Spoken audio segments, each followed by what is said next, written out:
यवतमाळ जिल्ह्यातील घाटंजी तालुक्यात येणाऱ्या मुरली बंदर येथे अनोखा बैलपोळा साजरा करण्यात येतो।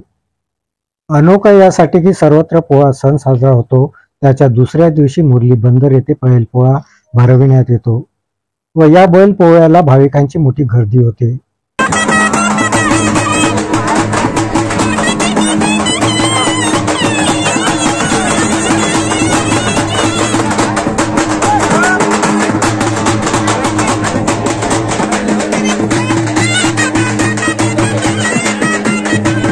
मुरली बंदर येथील बजरंग बली मंदिराची एक आख्यायिका आहे, ती म्हणजे बजरंग बली मंदिराची स्थापना ही रामदास स्वामी यांनी केल्याचं येथील गावकरी सांगतात।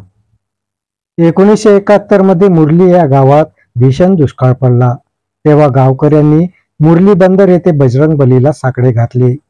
तेव्हापासून मुरली गावाला दुष्काळाचा कधीही सामना करावा लागला नाही, अशी माहिती मुरली गावचे अरविंद चौधरी यांनी दिली।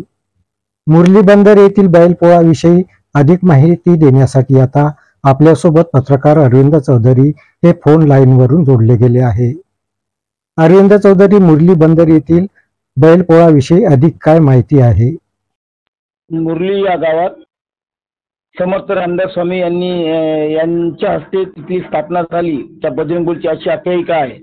पुरातन काळातलं हे मंदिर असून त्यानंतर 1971 साली आमच्या गावाचे मुरलीतील स्वर्गीय रघुनाथ पाटील या गावात दुष्काळ पडला, तेव्हा संपूर्ण गाव तिथे जाऊन त्या देवाची आराधना केली। त्यानंतर या गावात कधीही दुष्काळ असा अन्न पाणी आणि दुष्काळ पडला नाही। त्यानंतर पोळ्याच्या दिवशी तिथे स्थानिक स्वर्गीय महादेव गोडे राहत होते, त्यांच्या गुढी असून ते पोळा आदल्याशी काही कास्तकार मुरलीतले काही शेतकरी तिथे 15 जोड्या पोळा भरायचे आणि दुसऱ्या दिवशी मुरलीतील सर्व जोड्या बाशिंग बांधून सर्व बांधून तिथल्या एक बजरंग बलीचा पाया लागायला न्यायचं पडलं जनावराला।